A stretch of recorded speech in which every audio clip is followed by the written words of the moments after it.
अब हमारे पास नया चैप्टर है आज, एडमिशन ऑफ पार्टनर।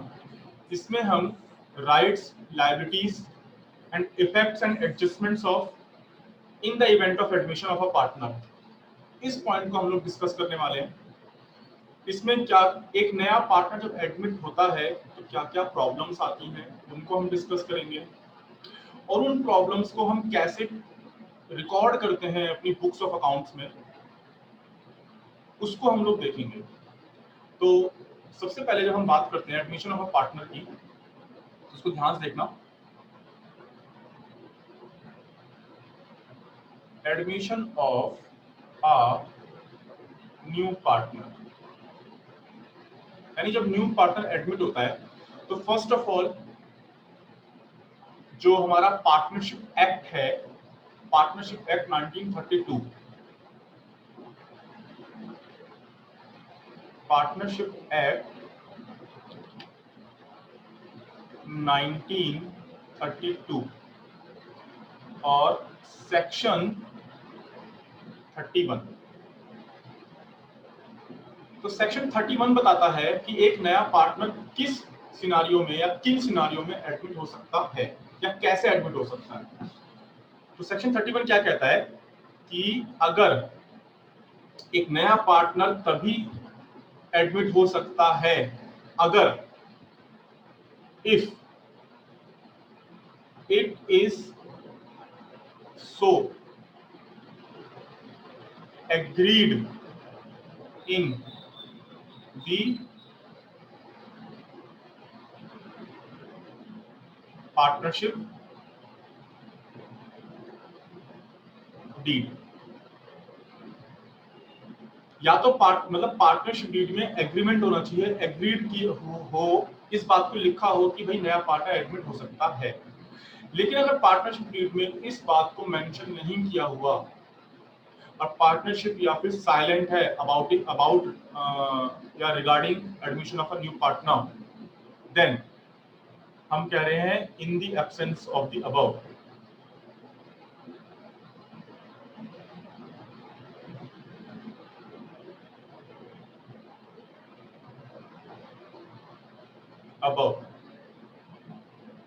इफ, अब जब ये बात यानी फर्स्ट पॉइंट अगर मिसिंग है, फर्स्ट पॉइंट क्या कहता है, पार्टनरशिप डीड में एडमिशन ऑफ अ पार्टनर के रिगार्डिंग बात बोलता है, लेकिन अगर ये पॉइंट मिसिंग है तो सारे पार्टनर का एग्री होना जरूरी है। अगर एक पार्टनर भी मना कर दे तो एडमिशन नहीं हो सकता नए पार्टनर का, right.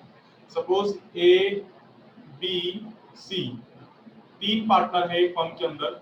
C wants to admit mister D. B तो एग्री करता है पर सी कहता है कि नहीं, ए मना कर देता है। मिस्टर बी एग्री करते हैं और मिस्टर ए मना कर देते हैं, तो मिस्टर डी का एडमिशन नहीं हो सकता पार्टनरशिप में, ठीक है। बिकॉज पार्टनरशिप डीड में कुछ नहीं बोला गया था, सभी पार्टनर का एग्री होना मस्ट है। If all partners agree for the admission, वाला बात समझ में आ गया कि एडमिशन ऑफ पार्टनर कब पॉसिबल है, ठीक। एडमिशन ऑफ पार्टनर यहां पे हम लिख सकते हैं कैन बी एडमिटेड इफ, यहां से हमने दोनों पॉइंट पढ़ लिए ना। दूसरा हम क्या देख रहे हैं, हम कह रहे हैं कि rights and liabilities of newly admitted partner, ठीक। तो जब नया नया पार्टनर जो ऐड हुआ है उसके राइट्स और लायबिलिटीज क्या है। अब एक बात ध्यान समझते हैं कि भाई ए और बी और सी, ये दो ही पार्टनर से काम कर लेते हैं, क्या फालतू के पार्टनर ऐड करें। ए और बी दो पार्टनर हैं, सी को एडमिट किया जा रहा है ठीक है, सी को एडमिट किया जा रहा है, एडमिट कर लिया जा रहा है। नाउ एक लॉजिक है सिंपल सा कि फर्म के पास लॉस था, फर्म की बैलेंस शीट में लॉस है 50,000 का लॉस है फर्म की बैलेंस शीट में। तो क्या ये 50,000 मिस्टर सी बियर करेंगे? क्या ये इनकी लायबिलिटी बनती है? क्या ये इनकी रिस्पॉन्सिबिलिटी बनती है? बताओ। सर एडमिट हो चुका है। देखो यही सबसे पहले दिमाग में आपके क्वेश्चन आया कि देखो मैंने कहा ये ओल्ड बैलेंस शीट है, और इस ओल्ड बैलेंस शीट का मतलब क्या है कि सी के एडमिट होने से पहले वाली बैलेंस शीट है। अब ये ओल्ड बैलेंस शीट है, इसमें आपको लॉस दिखा रहा है 50,000 का। क्या प्रॉफिट एंड लॉस है? फाइनल अकाउंट बनाया है, उसमें 50,000 का लॉस शो हो रहा है। तो मिस्टर ए और बी कहते हैं सी से कि भैया इस 50,000 में आपको भी बियर करना पड़ेगा, ये लॉस आपको भी बियर करना पड़ेगा। क्या मिस्टर ए और बी यहाँ पे सही हैं? क्या मिस्टर सी को ये बात मान लेनी चाहिए?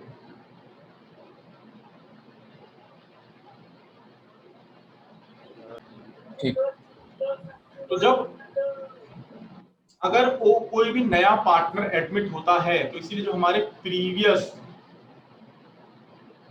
लॉस है या प्रॉफिट है वो क्या कर दिए जाते हैं? राइट ऑफ कर दिए जाते हैं ओल्ड पार्टनर्स के बीच में। किसके बीच में? ओल्ड पार्टनर्स के बीच में। सिंपल सी बात है, सिंपल सा लॉजिक है। जिस प्रॉफिट को कमाने के लिए नए पार्टनर ने काम नहीं किया, उसकी इन्वॉल्वमेंट नहीं की, तो चाहे लॉस है तो उसकी रिस्पॉन्सिबिलिटी भी आप नहीं बना सकते, प्रॉफिट है तो प्रॉफिट भी क्लेम नहीं कर सकता। उसका जो राइट है वो सिर्फ क्या है? फ्यूचर प्रॉफिट्स पे राइट है उसका। यानी उसके एडमिट होने के बाद अगर कोई प्रॉफिट फर्म को होता है तो उस पर राइट है उसका। अच्छा, प्रॉफिट है तो लॉस भी तो हो सकता है फर्म को। अगेन फ्यूचर लॉस को बियर करना उसकी लायबिलिटी है। तो फ्यूचर में होने वाले कोई भी, यानी आफ्टर हिज और हर admission, he is liable to bear any loss. ठीक, any loss as well as profit. Obviously अगर प्रॉफिट होता है तो प्रॉफिट को क्लेम करने का उसका राइट है। सिमिलरली हम असेट्स एंड लायबिलिटीज के लिए बात बोल सकते हैं। फर्म के पास बिफोर हिज एडमिशन कोई लायबिलिटी थी तो वो न्यू एडमिटेड पार्टनर लायबल नहीं होगा उस लायबिलिटी के लिए। सेम अगर कोई असेट है तो उस असेट को वो क्लेम नहीं कर सकता अगर उसके एडमिशन। हाँ, तो ये देखो क्या है, ये प्रॉब्लम्स जनरेट हो रही है कि जब एक नया पार्टनर एडमिट होता है तो कुछ प्रॉब्लम्स जनरेट होती है, जो अभी हमने डिस्कस करी, ये प्रॉब्लम जनरेट होती है। इन प्रॉब्लम्स को हम कैसे टैकल आउट करेंगे, इसको कैसे सॉल्व करेंगे, इसको हम देख लेते हैं। बिफोर दैट हम लोग राइट्स एंड लायबिलिटीज को पढ़ लेते हैं। जो मैंने अभी पढ़ा तो हमने क्या कहा कि पहला उसका राइट है कि जितने भी फ्यूचर प्रॉफिट्स हो रहे हैं उनको वो क्लेम करेगा। अब जब प्रॉफिट बोल दिया तो लॉस भी है भाई, वो उसकी रिस्पॉन्सिबिलिटी है, लॉस है ना। Right to share the future profit of the firm. Second, right to share in the assets of the firm। ठीक, तो ये राइट्स हो गए। अगर एडमिशन की बात कर लें तो हम ये भी कह रहे हैं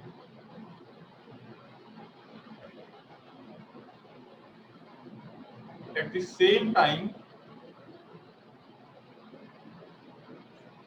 the newly admitted partner becomes liable for any liability of the business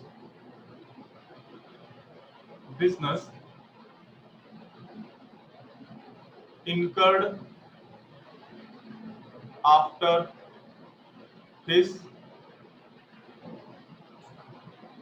admission, or any loss incurred by the firm. तो यहां पे की पॉइंट क्या है कि he will become newly admitted partner, ठीक है, becomes liable. किसके लिए लाइबल हो जाएगा वो? बिजनेस लॉस लाइबिलिटी, ठीक है, after his admission. And similarly losses अगर उसके एडमिशन के बाद हुआ है. तो ये की पॉइंट है, ध्यान रखना. इसको हम इससे ध्यान रख सकते हैं. ये इसका की पॉइंट है, सबसे मेजर पॉइंट है. उसके एडमिशन होने के बाद अगर फर्म के पास कोई लायबिलिटी है या फर्म को लॉस होता है तो वो बियर करना पड़ेगा. ठीक है. Yes sir. फर्दर देखते हैं. जब नया पार्टनर एडमिट होता है तो कुछ एडजस्टमेंट फर्म्स को करनी पड़ती है.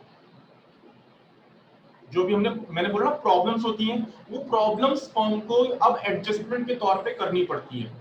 तो हम कह रहे हैं adjustment required on admission of a partner. तो जब नया पार्टनर आएगा तो उस पार्टनर के एडमिशन के समय आपको क्या क्या एडजस्टमेंट्स करनी पड़ेगी. तो बेसिकली जो प्रॉब्लम्स अराइज हुई थी उन्हीं को लेकर हमें एडजस्टमेंट्स करनी पड़ेंगी. सबसे पहली प्रॉब्लम क्या हो जाएगी? प्रॉफिट शेयरिंग रेशो की. सपोज पहले दो पार्टनर थे ए और बी, आपस में 1:1 में वो पैसा बांटते थे, यानी 50-50 बांट लेते थे. नया पार्टनर आ गया, अभी भी वो कह रहे हैं कि हम बराबर बराबर बांटेंगे 1:1. लेकिन अगर आप ध्यान से देखो दोनों सिचुएशन में, आप देखो यहां और यहां दोनों में अंतर देखो.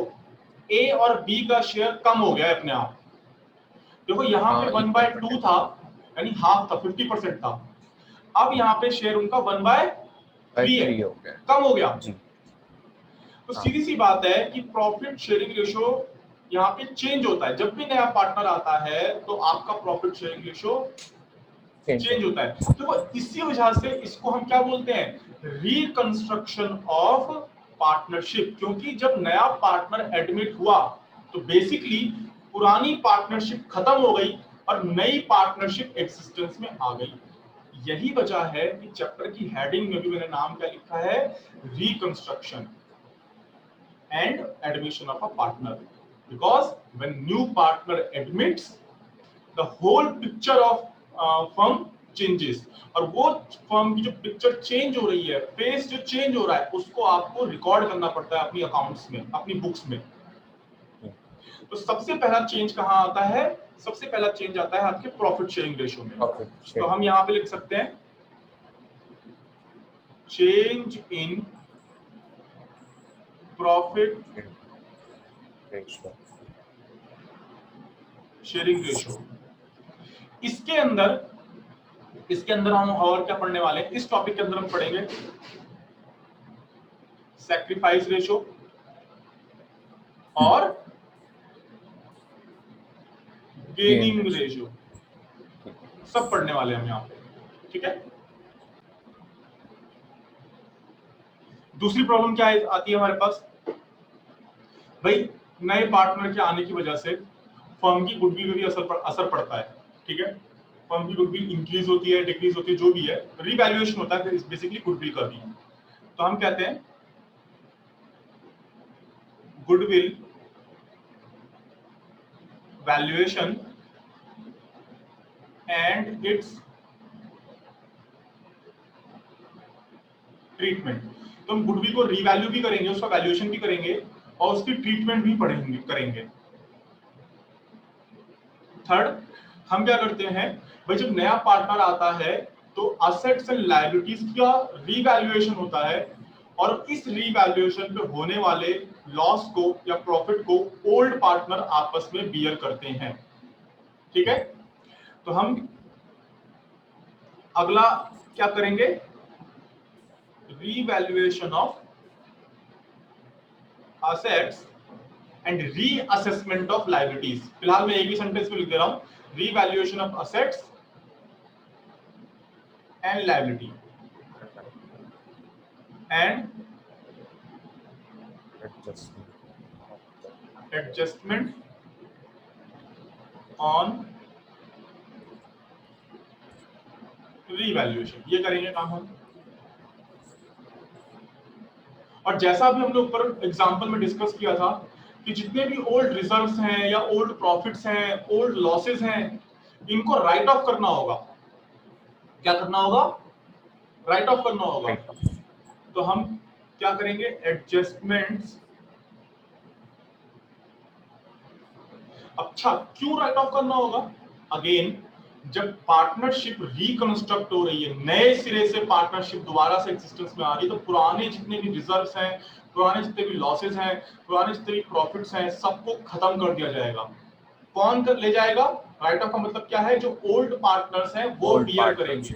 अगर प्रॉफिट है तो ओल्ड पार्टनर से बढ़ जाएगा, लॉस है तो ओल्ड पार्टनर ही बियर करेंगे। ये सारी बातें डिटेल में हम लोग पढ़ने वाले हैं। तो ये जितने भी पॉइंट्स अब लिख रहा हूं ना, जितनी भी एडजस्टमेंट्स लिख रहा हूं, टिल नाउ मैंने 4 लिख दी हैं, ये सारे हम लोगों को चैप्टर वाइज कवर करेंगे हम लोग ये। ओके, तो adjustment of reserves and profit and losses. Fifth and last topic है एडजस्टमेंट ऑफ कैपिटल। तो एडजस्टमेंट ऑफ कैपिटल, कई बार इसमें हम 2 टॉपिक पढ़ने वाले हैं, 1 2 कि on the basis of new profit sharing ratio.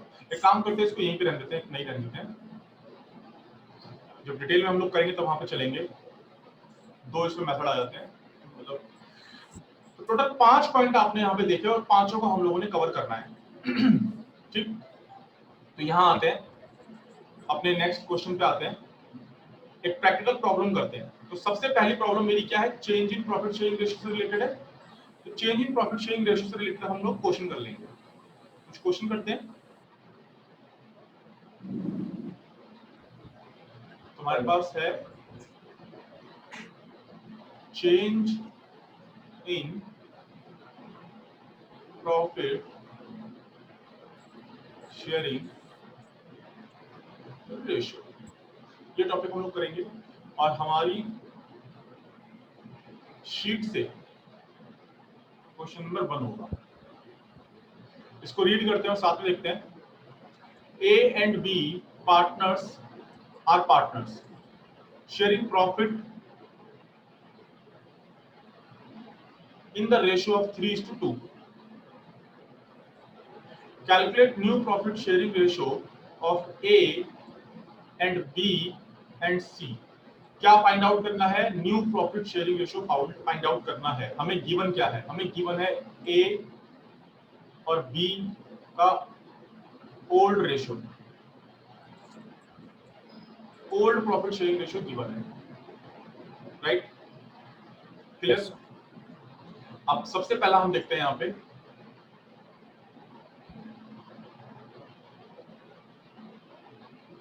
सबसे पहले देखते हैं हमें गिवन क्या है। तो हमें गिवन है C is admitted for 1/4 share, लिखा है C admitted for 1/4 शेयर, 1/4 के लिए एडमिट हुआ। नाउ ध्यान से देखो, आपके पास इंफॉर्मेशन क्या क्या गिवन है। देखो हम ना बेसिकली 3 मेजर इंफॉर्मेशन के लिए लुकआउट रखेंगे। पहला ओल्ड रेशो, दूसरा रेशो ऑफ न्यू पार्टनर, तीसरा सेक्रीफाइस और गेन, कुछ भी लिखो, फिलहाल हम सेक्रीफाइस बोलेंगे यहाँ पे, सेक्रीफाइस ऑफ ओल्ड पार्टनर। जब ये 3 बातें हमें पता रहेंगी ना, इन 3 में से अगर 2 भी हमें पता चल जाती हैं तो भी मुझे न्यू प्रॉफिट शेयरिंग रेशो पता चल जाएगा। ठीक है, अब एक बात ध्यान समझना, अगर मुझे नया जो न्यू पार्टनर्स जो एडमिट हो रहा है, न्यू पार्टनर जो एडमिट हो रहा है, उसका शेयर अगर मुझे पता चल जाए तो मुझे ये भी पता चल जाएगा कि ओल्ड पार्टनर्स कितना सेक्रीफाइस कर रहे हैं, है ना। सिंपल सी बात है कि भाई ए और बी मिलके जो सेक्रीफाइस करेंगे यही तो सी को मिलेगा, तो सी के लिए क्या हो जाएगा, गेन, पर ए और बी के लिए क्या हो जाएगा, सेक्रीफाइस, है ना। यानी अगर हम ए और बी के प्रोस्पेक्टिव से बोलेंगे तो वो सेक्रीफाइस है ए का और बी का, और सी के लिए क्या हो जाएगा, गेन, क्योंकि सी तो रिसीव कर रहा है ना प्रॉफिट, वो एक्वायर कर रहा है, they are giver and he is receiver, तो एक्वायर कर रहा है तो उसके लिए गेन हो गया, राइट। तो ए और बी ने टोटल मिलकर जो सेक्रीफाइस किया होगा वो सी के लिए क्या हो जाएगा, गेन हो जाएगा। ये तो हमने सिर्फ एग्जांपल लिया है, राइट। चलो इधर आते हैं, क्वेश्चन पे आते हैं। फिलहाल अब आपको जब इंफॉर्मेशन में क्या क्या गिवन है, ओल्ड रेशो, यानी हमें इंफॉर्मेशन 1 गिवन है, देखो ये गिवन है हमारे पास ये गिवन है, और नया पार्टनर कितने शेयर के लिए आ रहा है 1/4, ये गिवन है हमारे को। तो 2 चीजें मिल गई, हमारा काम बन जाएगा, राइट। चलो सॉल्यूशन पे आते हैं। तो जब आपको ये सिचुएशन होगी कि ओल्ड रेशो पता है और नया पार्टनर कितने शेयर के लिए आ रहा है, तो आप अपनी वर्किंग कुछ इस तरीके से करोगे। यहां लिखेंगे हम लेट प्रॉफिट बी ₹1, यहां हम निकालेंगे इसके बाद remaining profit after C's share. तो हम क्या कह रहे हैं, हम जो सी का शेयर था ना वो हम पे कर दे रहे हैं कि ₹1 का प्रॉफिट था, उसमें सी का शेयर 1/4 था, तो प्रॉफिट हमने पे कर दिया सी को, तो रिमेनिंग प्रॉफिट कितना बचा, 3/4। अब जो ये प्रॉफिट बचा इसमें किस किस की हिस्सेदारी है, सिर्फ ए की और बी की, क्योंकि सी को तो आपने ऑलरेडी पे कर दिया ना। तो हम क्या कह रहे हैं, ए शेयर ऑफ न्यू प्रॉफिट। तो भाई देखो रिमेनिंग प्रॉफिट कितना बचा है, 3/4, और ए का शेयर कितना था, 3:2 था ना, तो 3/5 इसका शेयर बच गया। ऐसे ही 20 share of new profit, remaining profit कितना बचा है, 3/4, बी का शेयर कितना है, 2/5, कितना हो जाएगा ये,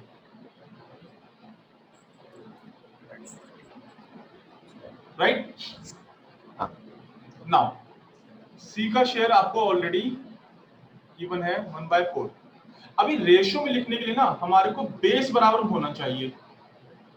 देखो यहाँ 20 है, यहाँ 20 है, डिनोमिनेटर बराबर है, पर यहाँ डिनोमिनेटर बराबर नहीं है, तो रेशियो में कैसे लिखोगे। तो रेशियो में लिखने के लिए हम सिंपल मैथमेटिक रूल फॉलो करेंगे कि जो ऊपर मल्टीप्लाई कर रहे हो वही नीचे भी मल्टीप्लाई कर दो, या फिर जो मल्टीप्लाई कर रहे हो उससे डिवाइड कर दो। तो हमें नीचे 20 लाना है ना, तो हम क्या करेंगे, 5 से मल्टीप्लाई और 5 से डिवाइड, 5 20 हो गए, 5/20। 20। 5/20। न्यू प्रॉफिट शेयरिंग रेशो हमारा हो चुका है 9:6:5। अब अगर आप ध्यान से देखो, मैंने यहाँ पे रेशो सिंप्लीफाई नहीं किया जानबूझ के। खैर यहाँ सेकंड वाले उसमें सिंप्लीफाई हो रहा था, जानबूझ के मैंने रेशो सिंप्लीफाई नहीं किया। तो बिना बात आपने ना रेशो सिंप्लीफाई करने की जरूरत नहीं है आप लोगों को। आराम से क्वेश्चन करो, ठीक है, इससे आपको आसानी ही होगी सॉल्व करने में। नाउ नेक्स्ट पॉइंट पढ़ते हैं। नेक्स्ट पॉइंट क्या कहता है? C is admitted for 1/4 share. C admitted for 1/4 share. फिर लिखा है he takes 1/8। अब यहां पे he takes, he कौन है यहां पे? C है। तो C जो है, मिस्टर C जो है, he takes 1/8 और कीवर्ड है मेरा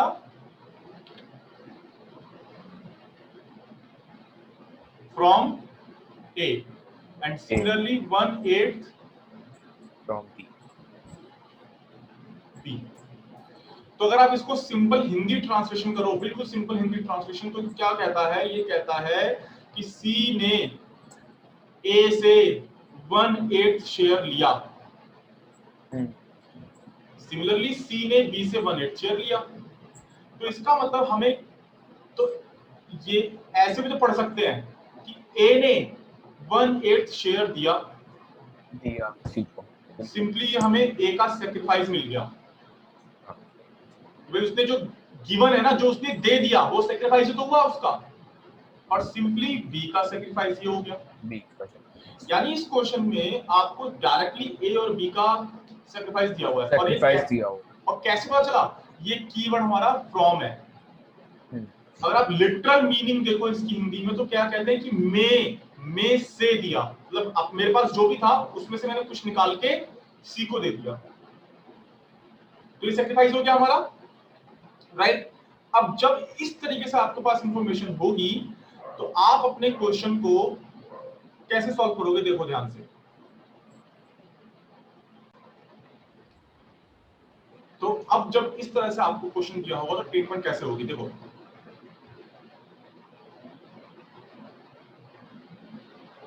first of all direct sacrifice दे रखा है, तो हम यहाँ पे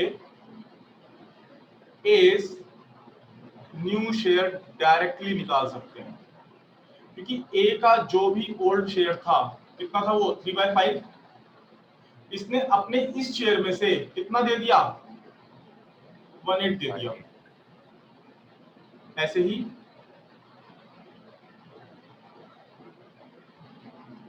बी का ओल्ड शेयर कितना था? 2/5 और इसमें से उसने कितना सेक्रीफाइस कर दिया? 1/8। अब सिंपल मैथमेटिक लगा लो एलसीएम के लिए।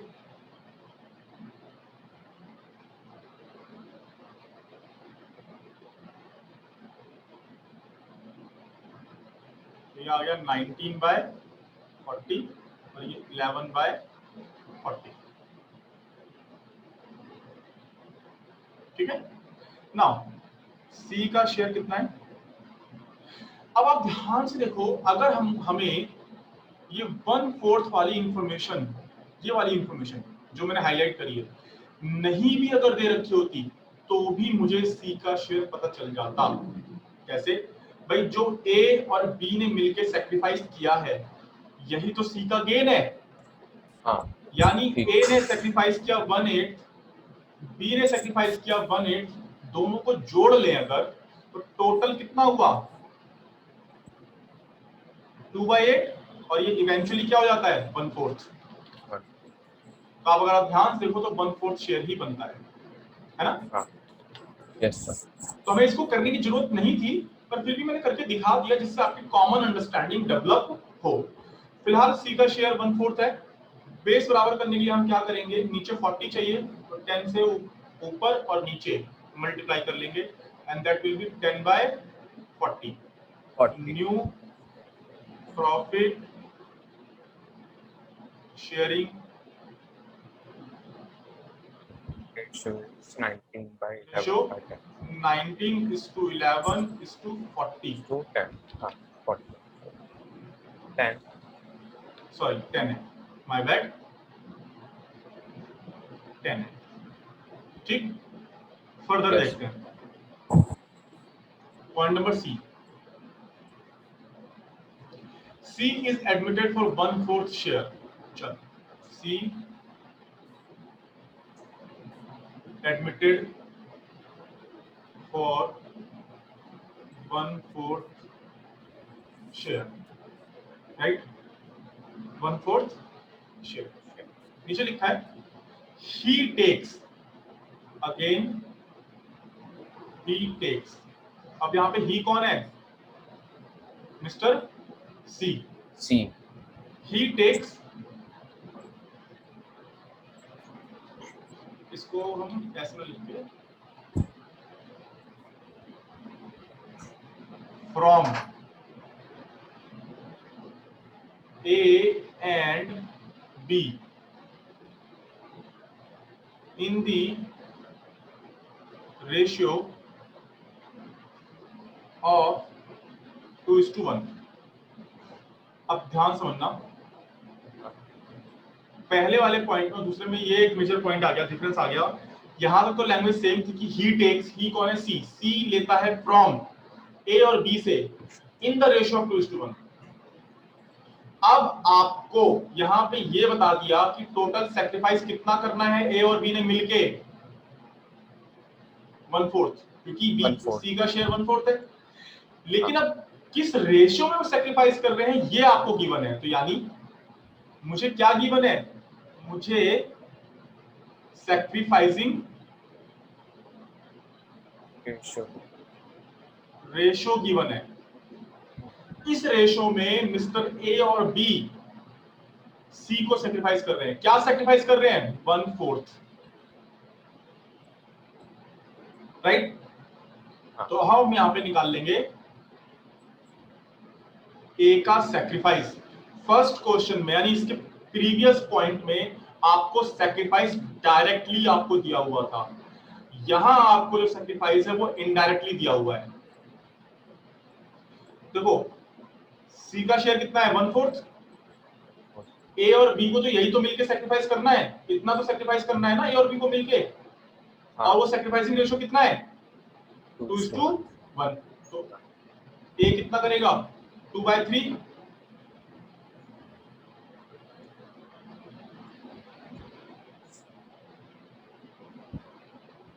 1/3 तो कितना आ गया?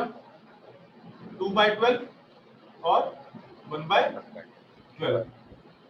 तो यहां से अब हम न्यू शेयर पता लगा लेंगे। उसका ओल्ड शेयर कितना है? 3/5। 3/5 और ए ने सैक्रिफाइस कितना किया है? 2/12 किया शायद। हाँ 2/12 हाँ 2/12 किया है ना? हाँ यस सर। और ऐसे ही 20 new share 2/5 minus 1/12 new ratio मिल जाएगा यहाँ पे ए और बी का। अच्छा, तो यहां से अभी हमें एक फॉर्मूला मिलता है।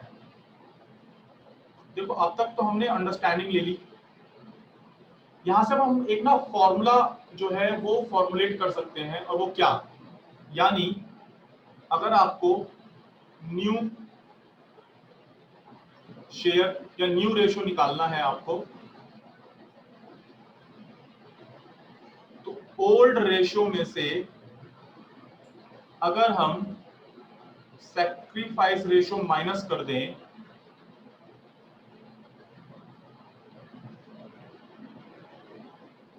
तो हमें न्यू रेशियो मिल जाएगा। ये जो हमने अभी देखो क्या है, ये उनका ओल्ड रेशियो है और ये इसका सैक्रिफाइसिंग रेशियो है। सैक्रिफाइस सिमिलरली ये ओल्ड रेशो, ये सैक्रिफाइसिंग रेशो, ये कर लेंगे तो हमें आंसर मिल जाएगा यहाँ पे। यस न्यू रेशो मिल गया ना। यहाँ से फॉर्मूला सीख लिया हमने, और वो फॉर्मूला क्या सीखा? New ratio is equals to old ratio minus sacrificing ratio. अब आप इस फॉर्मूले का मैनिपुलेट करके कुछ भी निकाल सकते हो। सपोज आपको न्यू रेशो दिया हो, सैक्रिफाइसिंग रेशो दिया हो, तो ओल्ड रेशो मिल जाएगा, है ना। आपको न्यू रेशो दिया हो, ओल्ड रेशो दिया हो, सैक्रिफाइसिंग रेशो निकालना हो तो भी आपको वो मिल जाएगा। यानी इस फॉर्मूले का हम आगे फर्दर बहुत यूज करने वाले हैं, और ये फॉर्मूला हमें आगे बहुत काम आने वाला है। नाउ आगे देखते हैं। ए और बी का हमने न्यू रेशो निकाल लिया, सी का आपको रेशो पता ही है, तो बेस बराबर आप कर लोगे, यानी फर्दर आगे का काम आपको खुद कर लोगे, है ना। चलो तो नेक्स्ट क्वेश्चन देखते हैं। मैं इसको सॉल्व नहीं किया, आप सी को कंप्लीट खुद करना। डी देखो, लिखा है सी एडमिटेड, कुछ और नहीं दिया। अब आपको एक इंफॉर्मेशन दी है पहली कि ए सरेंडर्स 1/10 ऑफ, इसको मैं दूसरा सकता हूं, ऑफ हिज शेयर। सिमिलरली यहां लिखा है B surrender 1/5 of his share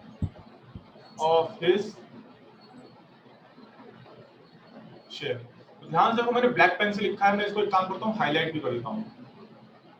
अगर आप लोग इंग्लिश थोड़ी बहुत ठीक है तो यहाँ पे समझ में आना चाहिए कि ऑफ लिखा है। ऑफ को हिंदी में क्या कहते हैं? का। ठीक है, का। नाउ मुझे बताओ यहाँ पे हिज कौन है? इस फर्स्ट सेंटेंस में हिज कौन है? सी। सी है। अच्छा, सेंटेंस कहां शुरू हो रहा है? ए सरेंडर्स 1/10 ऑफ हिज शेयर। यहाँ पे अपना शेयर सरेंडर, हाँ ए है, ए है। एंड सिमिलरली इस सेंटेंस में हिज कौन है? बी है। तो अगर इसको हिंदी ट्रांसलेशन करें तो क्या निकल के आता है? और सरेंडर का मतलब क्या होता है? टू गिव अप या गिव, हाँ टू गिव अप किया उसने। ए ने अपने शेयर का 1/10 गिव अप दे दिया। सेंटेंस क्या है? ए ने अपने हिस्से का, अपने शेयर का 1/10 दे दिया। किसको दिया? ऑब्वियसली सी को दिया। सेम, एग्जैक्ट सेम, बी ने अपने हिस्से का, अपने शेयर का 1/5 सी को दे दिया। लैंग्वेज यहां पे समझनी है। ए ने अपने हिस्से का दिया है, यानी ए का। अब अगर हम क्या निकालें? सैक्रिफाइस, तो कैसे निकलेगा? ए का शेयर कितना है? 3/5। ए ने अपने हिस्से का 1/10, माइनस नहीं, अपने हिस्से का मतलब हो गया मल्टीप्लाई, फ्रॉम का मतलब माइनस, और का अगर देखो फ्रॉम है तो माइनस होगा, और अगर ऑफ लिखा है, ऑफ हिज लिखा है तो मल्टीप्लाई होगा। ये कोई हार्डकोर रूल नहीं है, पर हम इसको थंब रूल बना लेते हैं, मतलब याद रखने के लिए, है ना। तो सिंपल सा लॉजिक, यहाँ पर बस ये लैंग्वेज समझनी है, इसलिए लैंग्वेज को समझा रहा हूँ, कैलकुलेशन अपने आप हो जाएगी। कि ए ने अपने शेयर का, अब उसका शेयर कितना है? 3/5 का 1/10 दिया, तो 1/10 कैसे निकालोगे? ऐसे निकालो, मल्टीप्लाई कर दोगे 1/10 से, तो आपका कितना आ गया? 350। तो ए का सैक्रिफाइस कितना है? 3/50, और बी का सैक्रिफाइस 2/5 1/5, कितना आ जाएगा? 25। तो सी का शेयर कितना हो जाएगा यहाँ पे? भाई जो इन दोनों ने सैक्रिफाइस किया है वो सी का गेन हो जाएगा। 3/50 प्लस 2/25, एलसीएम मैंने कितना लिया? 50। ये कितना हो जाएगा 3 और 25 टू जा 50 और 2 टू जा 4 7/50। तो सी का शेयर कितना आ गया 7/50। Now A is new share. तो फॉर्मूला अभी अभी अभी हमने ऊपर पढ़ा है, ओल्ड रेशियो माइनस तो माइनस सैक्रिफाइसिंग रेशियो, तो न्यू रेशियो मिल जाएगा। तो ओल्ड रेशियो क्या है उसका 3 और सैक्रिफाइसिंग रेशियो कितना है